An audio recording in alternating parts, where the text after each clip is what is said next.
If you're content with who you are right now, you're not even aware that if you're willing to strive who you could be, the possibility of a human being causing his own evolution, the possibility of a human being blossoming into a beautiful state of fragrance and beauty has been completely discounted. So obviously you're not asking enough from life. That is why you're content. If I'm greedy, would it be better? Yes, you must be greedy. The problem right now is you're stingy about your greediness. The problem in this world is not of greed. The problem in this world is people are stingy. They are stingy, that's why they don't aspire for the biggest possibility. If you were greedy, you would want everything from life, isn't it? Would you be just satisfied with little more money, or little more property, or little more power, or little more pleasure? If you were truly greedy, you would aspire for the highest, isn't it? Now, greed is not the problem. People are stingy, that's a problem. Enough.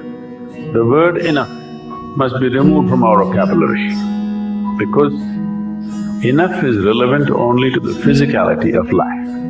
If you're being served food, at some point you have to say it's enough. Enough or contentment has become a valuable thing in people's minds only because they have not looked at or they have not explored dimensions beyond the physical. Enough, contentment is a good idea. But if your life is beginning to explore dimensions beyond the physical, if something beyond the physical is becoming a living reality in your life, contentment is a very bad idea. That means you will stunt yourself. The very possibility of becoming a limitless being, the very possibility of becoming a boundless nature, you will destroy the moment you say, I will be content. Contentment is a boundary. This much is enough means you're drawing that big a boundary. Enough is not a good idea. Contentment is not a good idea. Your limited ideas of success is not a good idea.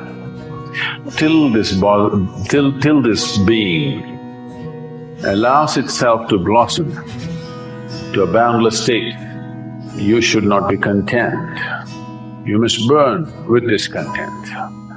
If your aspiration becomes limitless, if your aspiration and desire is not selective, it desires for just everything, then naturally you would not limit yourself to the physicality of the existence. When it is no more selective, desire just becomes a powerful energy to extend, to burst open this being who is containing himself with contentment. If you take away the discriminatory nature of your desire, if you sit here right now and do not desire for anything particular, just desire for everything, just everything, just see if your mind can do it. Don't desire for anything in particular, just simply desire for everything. Everything that you know and everything that you do not know, just desire for all the things that you know and do not know. You will see desire, the energy that you call as desire, becomes a powerful force to become meditative. Meditation, devotion is just this, a desire without a goal, a powerful desire without a goal. If your desire, if your energy becomes full force, not towards anything, this is meditation. If you're on the spiritual process, there is no such thing as contentment, there is no such thing as enough. Greed is the rule. Greed is a bad word though, but greed is the rule. Because limitless desire is generally considered greed. but it's not true. Greed is a very relative term. Everybody is attaching a certain level of desire as greed, according to their understanding, according to their limitations. In my vocabulary, there is no such thing as greed, because I feel a human being should seek nothing less than everything.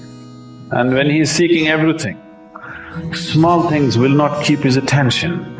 He will not be thinking of food, he will not be thinking of currency, he will not be thinking of pieces of property.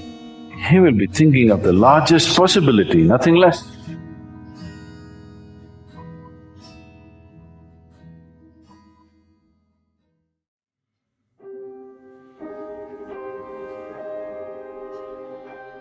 The scriptures give 4 statements to point out who you really are in your essence.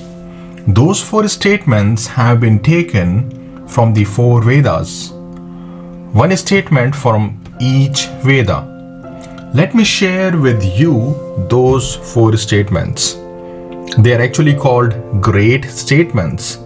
In Sanskrit, they are known as Mahavakyas. Maha is great and Vakya is a statement. So together it means great statement. They are very short, very cryptic statements. So here they are. First statement is Aham Brahmasmi. This has been taken from the Brihadaranyaka Upanishad of the Yajurveda. In English, it translates to I am Brahman. Brahman is the word given to that one supreme reality that pervades the entire universe. Brahman literally means the infinite. I am Brahman. It is the goal of every spiritual seeker. Until you come to this realization where you can say with firm conviction that I am the infinite consciousness, you haven't reached the goal. Many spiritual seekers see visions of gods and goddesses in their meditation. It is good, it is really auspicious, but that is not the final truth. Remember this, that is not the final truth. Don't get stuck on those visions. Those visions are like the milestones which tell you that you are on the right path. Now, what will you say about a person who stops at a milestone, forgetting his destination? One more thing I wanted to share with you here. How would you know whether what you saw in your visions was authentic or was it just a figment of your imagination? This is how you know. If after any vision you feel like walking the spiritual path with renewed vigor, know that those visions were true. Those visions were authentic. Those visions, if they are authentic, would make you more conscious, would make you more compassionate, more loving, more forgiving. So this is how you can judge the authenticity of any vision that you see during your meditation. Now the second great statement is Tat Tvamasi. This has been taken from the Chandogya Upanishad of the Samveda. In English it translates to you are that. That here refers to Brahman, the infinite consciousness. Reading this statement, one feels that Brahman is far from you, because the word that is used for things that are far from you. But here that is not the case. Brahman denotes reality that exists within you as you. It is the unchanging background of this ever-changing body-mind complex. It is the substratum of all that you perceive with your senses. It is the eternal subject.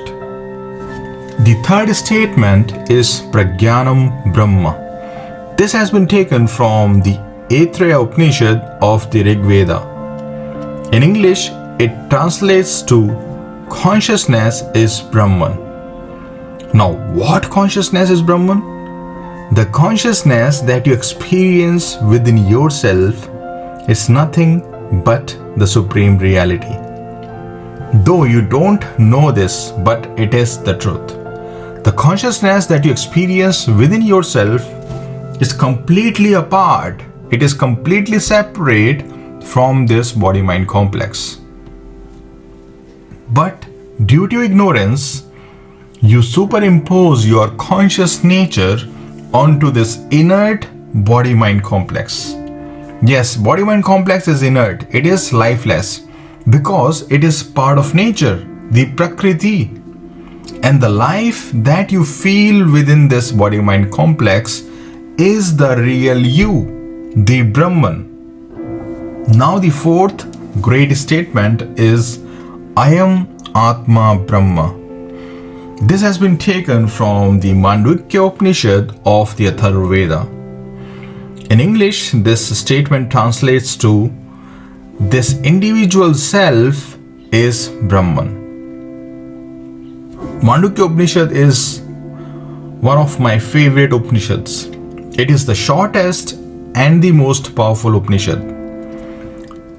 Most powerful in the sense that if you study it well, ponder over it, meditate on what it says, then it would alone suffice to make you know who you truly are beyond the body-mind complex. This Upanishad deals with the states of waking, dreaming and deep sleep. So this great statement, Aham Atma Brahma, has been taken from this Upanishad, the Mandukya Upanishad. It says that individual self is nothing but the infinite consciousness.